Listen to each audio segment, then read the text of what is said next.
രാജസ്ഥാനിൽ 30,000 വോട്ട് കഷ്ടിച്ച് മാത്രം കഴിഞ്ഞ തെരഞ്ഞെടുപ്പിൽ കിട്ടിയ സീക്കാർ മണ്ഡലത്തിലെ അബ്രഹാം ഓറിനെ, ഇവരുടെ പാർട്ടി സെക്രട്ടറിയെ, ഞങ്ങൾക്ക് 4 ലക്ഷം വോട്ടുള്ളിടത്ത് ഞങ്ങൾ മത്സരിക്കാതെ മാറി നിന്ന് സീറ്റ് കൊടുത്തത് കൊണ്ടാണ് മിസ്റ്റർ കുഞ്ഞിക്കണ്ണൻ നിങ്ങൾക്ക് ഈനാമ്പേച്ചിയുടെയും മരപ്പട്ടിയുടെയും കൂടെ പോകാണ്ടാത്ത സ്ഥിതി ഉണ്ടായത്.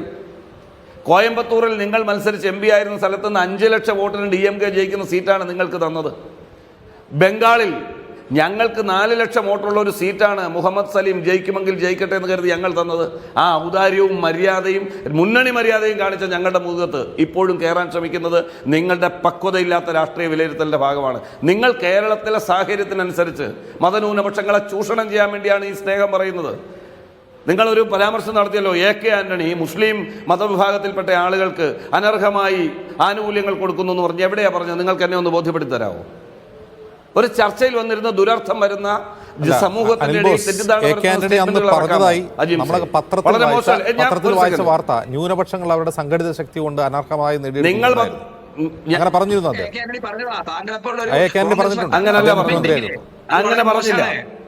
അങ്ങനെ പറഞ്ഞില്ല. പറഞ്ഞത് ഞാൻ പറയാം. ഒരു മിനിറ്റ്. അങ്ങനല്ല പറഞ്ഞത്.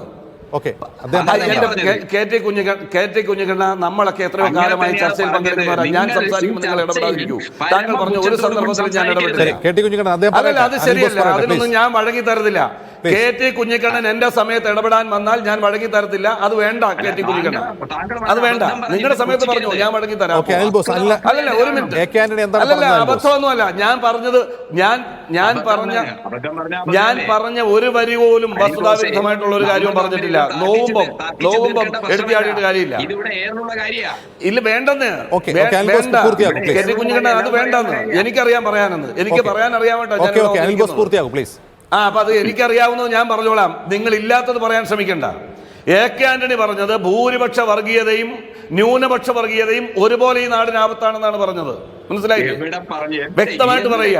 അത് ഞാൻ ഓൺ ചെയ്യുന്നു. ഞാൻ ആ സ്റ്റേറ്റ്മെന്റ് ഓൺ ചെയ്യുന്നു. ഈ ചർച്ചയിൽ ഓൺ ചെയ്യുന്നു. AK ആന്റണി രാജിവെക്കുന്നതൊക്കെ AK ആന്റണി രാജിവെക്കാനുണ്ടായ സാഹചര്യം പാർലമെന്റ് തെരഞ്ഞെടുപ്പിൽ ഉണ്ടായ തിരിച്ചടികളുടെ അടിസ്ഥാനത്തിൽ തന്നെയാണ്. ഞാൻ പറഞ്ഞുതരാം. AK ആന്റണി രാജിവെക്കേണ്ട ഒരു സംഘടനാ പ്രശ്നം ഉണ്ടായിരുന്നില്ല. ഒരു സംഘടനാ പ്രശ്നം ഉണ്ടായില്ല. Shrimati Sonia Gandhi UPA chairperson, Congress president, കൊല്ലത്ത് വന്ന് ശ്രീനാരായണ ഗുരുദേവനുമായി ബന്ധപ്പെട്ട് സംഘടിപ്പിച്ച വലിയൊരു പരിപാടി ഉദ്ഘാടനം ചെയ്യാമെന്നു. ആ ഉദ്ഘാടനത്തിൽ അധ്യക്ഷത വഹിച്ചുകൊണ്ട് കേരളത്തിന്റെ മുഖ്യമന്ത്രിയായിരുന്ന ആളാണ് ശ്രീ AK ആന്റണി. എയർപോർട്ടിൽ കൊണ്ട് യാത്രയാക്കുമ്പോൾ പോലും ആരും അറിഞ്ഞിരുന്നില്ല AK ആന്റണി രാജിവെച്ചു എന്ന്. കേരളത്തിലെ കോൺഗ്രസ് അറിഞ്ഞില്ല, UDF അറിഞ്ഞില്ല, മന്ത്രിസഭ അറിഞ്ഞില്ല. അദ്ദേഹം സ്വകാര്യമായി പറഞ്ഞു, പരാജയത്തിന്റെ ഉത്തരവാദിത്വം ഏറ്റെടുത്തുകൊണ്ട് രാജിവെക്കുന്നു എന്ന് പറഞ്ഞുകൊണ്ട് ഒരു കത്ത് കൈമാറി. ഡൽഹിയിൽ ചെന്നതിന് ശേഷമാണ് ഈ വാർത്ത പുറത്തു വരുന്നത്. ഒരു മാധ്യമങ്ങളും അറിഞ്ഞില്ല, ഒരു പാർട്ടിക്കാരും അറിഞ്ഞില്ല. മനസ്സിലായില്ലേ? ആ ധാർമ്മികത ഉള്ളവർക്കേ അത് പറ്റുള്ളൂ. അദ്ദേഹം കേന്ദ്രമന്ത്രി ആയിരുന്നല്ലോ. പഞ്ചസാര കുംഭകോണം ഉയർന്നു വന്നു. ആക്ഷേപം വന്നപ്പോൾ അദ്ദേഹം എന്താ ചെയ്തേ? ആക്ഷേപം വന്നപ്പോൾ രാജിവെച്ചില്ലേ? ധാർമ്മികത ഉയർത്തിപ്പിടിച്ചല്ലേ അദ്ദേഹം രാജിവെച്ചത്? അല്ലേ? അദ്ദേഹത്തിന് ഡിഫൻസിൽ ആരോപണം ഉന്നയിച്ചല്ലോ BJP, അരുൺ ജെയ്റ്റ്ലി അടക്കമുള്ള ആളുകൾ. ഇന്ത്യൻ പാർലമെന്റിൽ AK ആന്റണിക്കെതിരെ ഉന്നയിച്ച ആരോപണം തിരിഞ്ഞോടിയില്ലേ BJP? AK ആന്റണിയുടെ മഹത്വവും AK ആന്റണി പിണറായി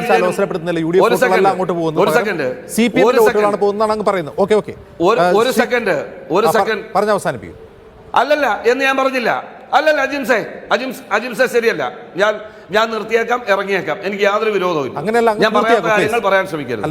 കോൺഗ്രസ് പാർട്ടിയിൽ നിന്നോ UDF-ൽ നിന്നോ ഏതെങ്കിലും ഒരു വോട്ട്, അതാ പറഞ്ഞേ, ഏതെങ്കിലും ഒരു വോട്ട് കോൺഗ്രസിൽ നിന്നോ UDF-ൽ നിന്നോ ഞങ്ങളുടെ പാർട്ടിക്ക് അപ്പുറം മറ്റൊരു പാർട്ടിയിലേക്ക് പോയിട്ടുണ്ടെങ്കിൽ അത് BJP പോയാലും CPM പോയാലും ഞങ്ങൾ പരിശോധിക്കും. ഒന്ന്. രണ്ട്, AK ആന്റണിയും പിണറായി വിജയനും ഒരുപോലെയാണെന്ന് കേരളത്തിലെ പൊതുസമൂഹത്തോട് ഒരു തുലാസിൽ വെച്ച് തൂക്കാൻ ശ്രമിച്ചാൽ ആനയും ആടും തമ്മിലുള്ള വ്യത്യാസമുണ്ട്, കടലും കടലാടിയും തമ്മിലുള്ള വ്യത്യാസമുണ്ട്.